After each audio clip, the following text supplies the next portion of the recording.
ಆ ರೇಂಜ್ ಅಲ್ಲಿ ಮಾಡಿದಾರೆ ಆ ಸಿನಿಮಾ ಟಾಕ್ಸಿಕ್. ನಾವು ಅವ್ರ ಹಿಂದೆ ಬಂದು ಒಂದ್ 4 ದಿವಸ ನಮ್ಗೆ ಉಸಿರಾಡಕ್ಕೆ ಸಮಯ ಸಿಕ್ಕಿದ್ರೆ ಸಾಕು. ಕನ್ನಡ ಸಿನಿಮಾ ಹಾಲಿವುಡ್ ರೇಂಜ್ ಬರ್ತಿದೆ ಅಂತ ಅಂದಾಗ ನಾವು ಖುಷಿ ಪಡ್ಲೇಬೇಕು. ನಮ್ಮ ಇಂಡಸ್ಟ್ರಿ ಅವರು, ನಮ್ಮ ಹೆಸರು ಅಂತ ಹೇಳಿ ನಮಗೂ ಖುಷಿ ಇದ್ದೇ ಇರುತ್ತೆ. ಈಗ ಆ ರೇಂಜ್ ಅಲ್ಲಿ ಮಾಡ್ತೀವಿ. ಇವಾಗ ಅದೇ ನೆಟ್ಫ್ಲಿಕ್ಸ್ ಮತ್ತೆ ಅಮೆಝಾನ್ ಅಲ್ಲಿ ಸೀರೀಸ್ ಗಳು ನೋಡಕ್ ಆಗತ್ತೆ ಜನಕ್ಕೆ. ಏನೋ ಮಾಡ್ತಿದಾರೆ ಅನ್ನೋದು ಖುಷಿ ಪಡಲ್ಲ. ಇಲ್ಲಿ ಏನಂತಾರೆ ಲೆಜೆಂಡ್, ಅವ್ರು ಒಳ್ಳೇದು ಮಾಡಿದಾರೋ ಕೆಟ್ಟಿದ್ದು ಮಾಡಿದಾರೋ ಅನ್ನೋದು ನಾನು ಈ ವೆಬ್ ಸೀರೀಸ್ ಅಲ್ಲಿ ತೋರಿಸ್ತೀನಿ.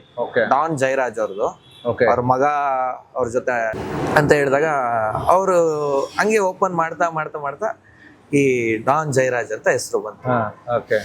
ಸೊ ಅವತ್ತು ಇಮಿಡಿಯೇಟ್ ಅಜಿತ್ ಅಣ್ಣಂಗೆ ಫೋನ್ ಮಾಡಿದೆ, ಅಣ್ಣ ಹಿಂಗ್ ಅನ್ಕೋತಿದ್ದೀನಿ ಅಂತ.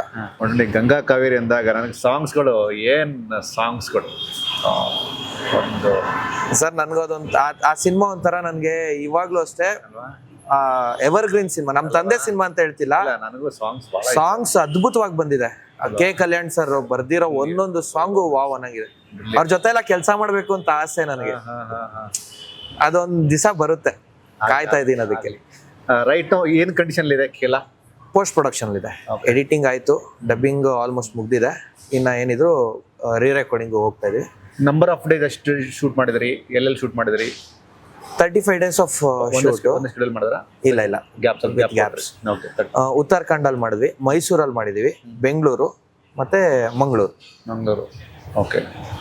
ಈಗ present post production. Okay. February month ಅಲ್ಲಿ ಪ್ಲಾನ್ ಮಾಡ್ತಾ ಇದ್ದೀರಾ? ಫೆಬ್ರವರಿ ಎಂಡಿಂಗ್ ಅವ್ರ ಮಾರ್ಚ್ ಫಸ್ಟ್ ವೀಕ್. ಯಾಕಂದ್ರೆ ಮಾರ್ಚ್ 3rd week ಅಲ್ಲಿ ತುಂಬಾ ಕಷ್ಟ ಇದೆ, ಅದು ಜನಕ್ಕೆ ಗೊತ್ತಿದೆ. ಆ ಟೈಮಲ್ಲಿ ನಾವು ಬಂದ್ರೆ ಥಿಯೇಟರ್ಸ್ ಕೂಡ ಸಿಗಲ್ವೇನೋ, ಆ ರೇಂಜ್ ಅಲ್ಲಿ ಮಾಡಿದಾರೆ ಆ ಸಿನಿಮಾ ಟಾಕ್ಸಿಕ್. ನಾವು ಅವ್ರ ಹಿಂದೆ ಬಂದು ಒಂದ್ 4 ದಿವಸ ನಮ್ಗೆ ಉಸಿರಾಡಕ್ಕೆ ಸಮಯ ಸಿಕ್ಕಿದ್ರೆ ಸಾಕು. ಖುಷಿ ಆಯ್ತು. ಅಂದ್ರೆ ಕನ್ನಡದ ಸಿನಿಮಾಗಳನ್ನ ಸೆಲೆಬ್ರೇಟ್ ಮಾಡ್ಬೇಕು. ಹೌದು, ಇನ್ ಟರ್ಮ್ಸ್ ಆಫ್ ಯಾರೇ ಆಗಿರ್ಲಿ ಅಲ್ವಾ, ಅದು ಯಾರೇ ಇರ್ಲಿ ನಮ್ಗೆ ಖುಷಿ ಅದು. ಇವಾಗ ಟಾಕ್ಸಿಕ್ ಅನ್ನೋದು ಹಾಲಿವುಡ್ ರೇಂಜ್ ಬಂದಿದೆ. 100% ಕನ್ನಡ ಸಿನಿಮಾ ಹಾಲಿವುಡ್ ರೇಂಜ್ ಬರ್ತಿದೆ ಅಂತ ಅಂದಾಗ ನಾವು ಖುಷಿ ಪಡ್ಲೇಬೇಕು. ನಮ್ಮ ಇಂಡಸ್ಟ್ರಿ ಅವರು, ನಮ್ಮ ಹೆಸರು ಅಂತ ಹೇಳಿ ನಮಗೂ ಖುಷಿ ಇದ್ದೇ ಇರುತ್ತೆ. ಮತ್ತೆ KVN ಪ್ರೊಡಕ್ಷನ್ಸ್ ಸಿಕ್ಕಾಬಡೆ ಜೋರಾಗಿ ಮಾಡಿದಾರೆ ಪ್ರೊಡಕ್ಷನ್. ಮೊನ್ನೆ ಬಿಟ್ಟಂತ ಒಂದ್ ಸಣ್ಣ ವಿಷಯನೇ ಇಡೀ ಹಲ್ಚಲ್ ಕ್ರಿಯೇಟ್ ಮಾಡಿ ಎಲ್ಲ ಕಡೆ. ಈಗ ಅದಕ್ಕೂ ನೆಗೆಟಿವ್ ಮಾತಾಡಿದ್ದಾರೆ. ಆಗುತ್ತೆ. ಈಗ ಆ ರೇಂಜ್ ಅಲ್ಲಿ ಮಾಡ್ತೀವಿ. ಇವಾಗ ಅದೇ ನೆಟ್ಫ್ಲಿಕ್ಸ್ ಮತ್ತೆ ಅಮೆಝಾನ್ ಅಲ್ಲಿ ಸೀರೀಸ್ ಗಳು ನೋಡಕ್ ಆಗತ್ತೆ ಜನಕ್ಕೆ. ಏನೋ ಮಾಡ್ತಿದಾರೆ ಅನ್ನೋದು ಖುಷಿ ಪಡಲ್ಲ. ಇಲ್ಲಿ ಈಗ ನಂದು ಅದೇ ಆಗ್ತಿರೋದು, ಖುಷಿ ಪಡ್ತಾ ಇಲ್ಲ. ಹಿಂದಗಡೆ ಮಾತಾಡ್ತಾ ಇದಾರೆ, ಇವ್ನ್ಗೆ ಏನ್ ಬರುತ್ತೆ ಗುರು ಡೈರೆಕ್ಷನ್, ಇವ್ನ್ಗೆ ಏನ್ ಗೊತ್ತು ಗುರು, ಯಾರ ಹತ್ರ ಕೆಲಸ ಮಾಡಿದಾನೆ ಅಸಿಸ್ಟೆಂಟ್ ಡೈರೆಕ್ಟರ್ ಆಗಿ ಅಂತ.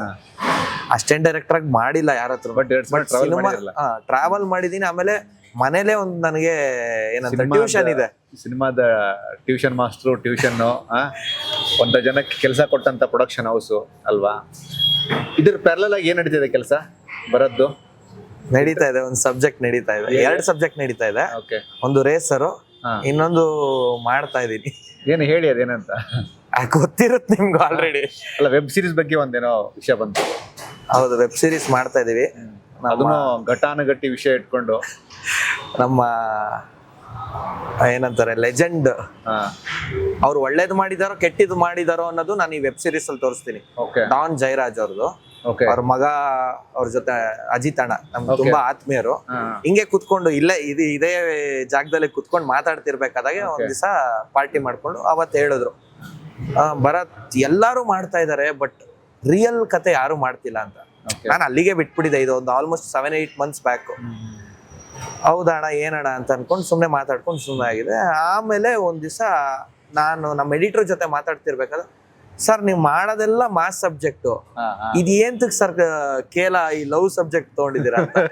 ಇಲ್ಲ ಸರ್, ಏನಾರು ಮಾಡ್ಬೇಕು, ನನ್ಗೆ ಮಾಸ್ ತುಂಬಾ ಇಷ್ಟ, ಮಾಸ್ ಸಿನಿಮಾ ಡೈರೆಕ್ಷನ್ ಮಾಡ್ಬೇಕು, ಆ ಫೈಟು ಅದೆಲ್ಲ ನಂದು ಏನಂತಾರೆ ಕ್ರಿಯೇಟಿವಿಟಿ ನಾನು ತೋರಿಸ್ಕೋಬೇಕು ಅಂತ ಹೇಳಿದಾಗ ಅವರು ಹಂಗೆ ಓಪನ್ ಮಾಡ್ತಾ ಮಾಡ್ತಾ ಮಾಡ್ತಾ ಈ ಡಾನ್ ಜಯರಾಜ್ ಅಂತ ಹೆಸರು ಬಂತು. ಸೊ ಅವತ್ತು ಇಮಿಡಿಯೇಟ್ ಅಜಿತ್ ಅಣ್ಣಂಗೆ ಫೋನ್ ಮಾಡಿದೆ, ಅಣ್ಣ ಹಿಂಗ್ ಅನ್ಕೋತಿದ್ದೀನಿ ಅಂತ.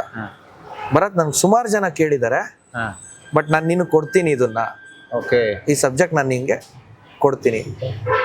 ನಾನು ಆರ್ಟಿಸ್ಟ್ ಇಲ್ದೇ ಇದ್ರು ಪರವಾಗಿಲ್ಲ, ಇಲ್ಲ ಅಣ್ಣ ನೀವೇ ಮಾಡಬೇಕು. ಯಾಕಂದ್ರೆ ಬೈ ಬ್ಲಡ್ ಆ ನೇಚರ್ ಬಂದಿರುತ್ತೆ, ಅವರ ಏನಂತಾರೆ ಮ್ಯಾನರಿಸಮ್ ಎಲ್ಲ ಅವ್ರಿಗೆ ಗೊತ್ತಿರುತ್ತೆ.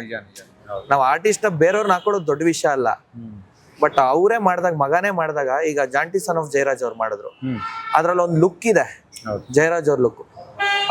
ಅದು ಮತ್ತೆ ಇವ್ರದ್ದು ಜಾಂಟಿ ಸನ್ ಆಫ್ ಜಯರಾಜ್ದು ಲುಕ್ ತೋರಿಸಿದ್ರು. ಅವ್ರ ಅಜಿತ್ ಅಣ್ಣಂದು ಮೋಸ್ಟ್ಲಿ ಅವ್ರ ಮೊಬೈಲ್ ಅಲ್ಲಿ ಅದೇ ಇದಿರ್ಬೇಕು ವಾಲ್ ಪೇಪರ್. ಅದ್ ನೋಡಿದಾಗ ಸೇಮ್ ಟು ಸೇಮ್ ಇದಾರೆ.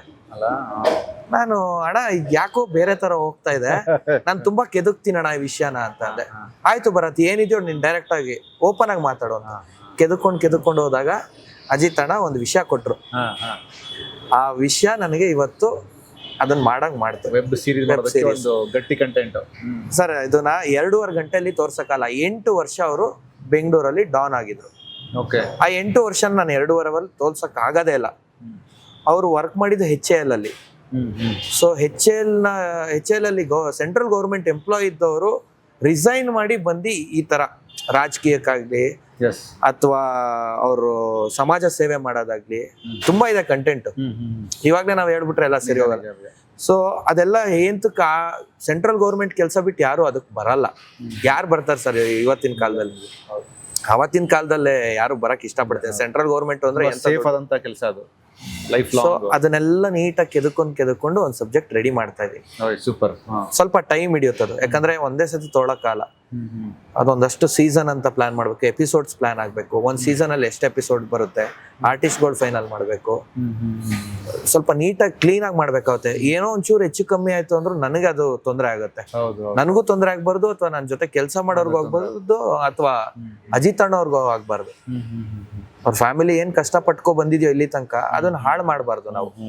ಸೊ ಕ್ಲೀನ್ ಆಗಿ, ಬರೀ ಅವ್ರದಂತಲ್ಲ, ಅಲ್ಲಿ ಯಾರು ಇದ್ರೋ ಜಯರಾಜ್ ಅವ್ರ ಜೊತೆ ಅಷ್ಟು ಜನ ಇವತ್ತು ಯಾರು ಬದುಕಿದಾರೋ ಅಥವಾ ಅವ್ರ ಫ್ಯಾಮಿಲಿ ಏನೇನ್ ಸ್ಟ್ರಗಲ್ ಮಾಡಿದೆ ಅಷ್ಟು ತಿಳ್ಕೊಳ್ಳೋಣ ಅಂತ ಹೇಳಿ ಒಂದು ಟೀಮ್ ಮಾಡಿದೀನಿ ಈಗ, ರಿಸರ್ಚ್ ಟೀಮ್ ಅಂತ.